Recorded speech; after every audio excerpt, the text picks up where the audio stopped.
Le congrès de la République en marche n'aura lieu que le 18 novembre mais, déjà, on connaît les noms de tous les futurs élus. La direction du parti sera assurée par Christophe Castaner, l'actuel porte-parole du gouvernement, seul candidat en lice. 10 choses à savoir sur Christophe Castaner, futur patron de la République en marche. Quant aux 20 membres élus du bureau exécutif le gouvernement du parti, leurs noms ont été dévoilés lundi dernier. Il s'agira des candidats figurant sur la liste numéro 4. Le vote n'a pas encore eu lieu, certes, mais il ne sera qu'une simple formalité. Et pour cause, les statuts prévoient que la liste arrivée en tête raflera l'intégralité des sièges. Celui qui remporte l'élection remporte tous les sièges, c'est un choix assumé afin d'éviter les problèmes de gouvernance, explique Arnaud Leroy, actuel membre de la direction collégiale. La liste 4 est la seule à comporter des figures d'envergure nationale. Elle se dirige vers une victoire d'autant plus confortable que ce n'est pas les simples adhérents qui éliront leur direction, comme c'est le cas chez les Républicains ou au Parti Socialiste. C'est le Conseil de la République en marche qui votera. Sorte de parlement du parti, on y trouve 200 adhérents tirés au sort, mais la grande majorité de ces membres restent des élus, les députés et les sénateurs, ainsi que les membres du gouvernement, des élus locaux et les référents du mouvement. En tout, 750 personnes. Pas de place pour une opposition internée à moins d'une fronde, peu probable dans ce parti dont la raison d'être est de soutenir Emmanuel Macron. La nouvelle direction désignée lors du congrès à Lyon sera composée de Richard Ferrand, ancien secrétaire général d'En Marche, ancien socialiste, éphémère ministre et actuel patron du groupe des députés, François Patriat, homologue patron des sénateurs de la République en marche, lui aussi ancien socialiste, 8 autres parlementaires, tous députés. Parmi eux, Laetitia Avia Paris, 32 ans avocate, Pierre Persson Paris, 28 ans, cofondateur des Jeunes avec Macron, issu du PS ou encore Sophie Errante Loire-Atlantique, 46 ans, ancienne socialiste. Mais aussi des adhérents qui n'est pas élu le trésorier du mouvement Cédrico ou le communicant Claude Posternac. Ainsi que des élus locaux et des référents du mouvement. La liste est paritaire, relativement jeune, elle ne compte aucun ministre et elle fait une large place aux fidèles du chef de l'État. Les statuts prévoient en outre que 10 autres membres du bureau exécutif seront désignés parmi la société civile, après le scrutin. D'après Arnaud Leroy, ils seront choisis par Christophe Castaner. Casting verrouillé au final, donc un casting de 30 membres autour d'un délégué général adoubé par Emmanuel Macron.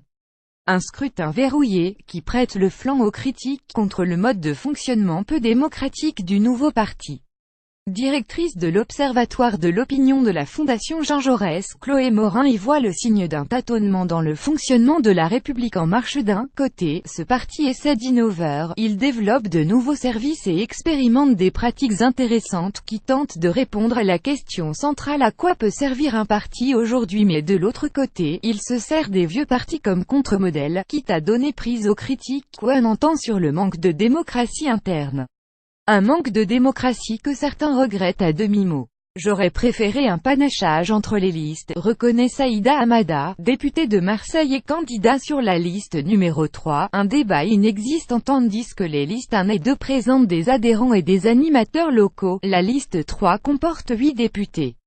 Elle s'est constituée autour de Joachim Son-Forget, député des Français de l'étranger, et d'Aïna Curic-Marne. Veut-elle incarner une offre politique différente, apporter des nuances? Pas du tout, à en croire les intéressés. Nous en avons discuté sur notre plateforme numérique, explique Aïna Curic.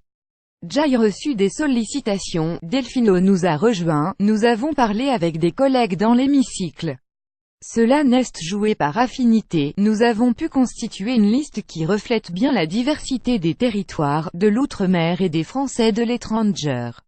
Emmanuel Macron a réalisé programme à partir de remontées du terrain. Nous voulons garder ce lien-là avec le terrain. La députée insiste sur sa totale loyauté, les listes ne s'opposent pas les unes aux autres. Nous sommes tous dans la même famille politique. Nous partageons les mêmes valeurs, celles de la République en marche. Beaucoup ont déjà parrainé Christophe Castaner et vont l'accompagner dans ses fonctions futures. Nous sommes tous sur la même ligne, renchérit Saïda Hamada, pour qui il s'agit seulement de voter pour un bureau exécutif autonome. Pas l'ombre d'une nuance sur le fond, comme si tout le monde pensait exactement la même chose sur tout. Ce qui surprend Arnaud Leroy, proche de la liste 4 il n'y a pas de grosse différence, je ne comprends pas bien. J'ai appris que quand on est candidat, il faut que ça incarne quelque chose, là je ne vois pas trop la finalité de l'exercice, une phase de rodage et les simples adhérents de la République en marche on ne sait pas encore à quel moment ils seront consultés sur les orientations programmatiques. Arnaud Leroy temporise, soulignant qu'il s'agit seulement du tout premier congrès du jeune parti depuis la présidentielle. Le temps viendra, assure l'ancien socialiste. Nous avons consulté les adhérents sur les nouveaux statuts, qui n'ont que quelques mois. La République en marche est aux responsabilités. La priorité est de faire preuve de sérieux et de préparer peu à peu le travail autour de notre corpus. Quant aux critiques sur le manque de démocratie interne, Arnaud Leroy les balaie. L'adhésion au mouvement est gratuite. Et je constate que des marcheurs ont pu s'organiser pour constituer des listes. Il y en a 4, c'est plutôt sain. 4 listes, et un vote à main levée, ce qui ne facilitera pas le décompte des voix, dans 10 jours à Lyon. Au final, estime Chloé Morin, le Congrès et les reproches sur le fonctionnement du parti ne devraient pas laisser de traces au fond. Tout le monde se moque de ce procès en autoritarisme et en déficit démocratique intenté à Emmanuel Macron. Pour les Français, ce n'est pas le sujet. Elle encourage cependant l'ensemble des formations politiques à repenser leur fonctionnement pour répondre à la crise des partis. L'effondrement durable des partis ouvrirait encore plus grande la porte à une extrême volatilité électorale et une personnalisation excessive des débats politiques. Or ces tendances avantagent plutôt les populistes. Baptiste Legrand.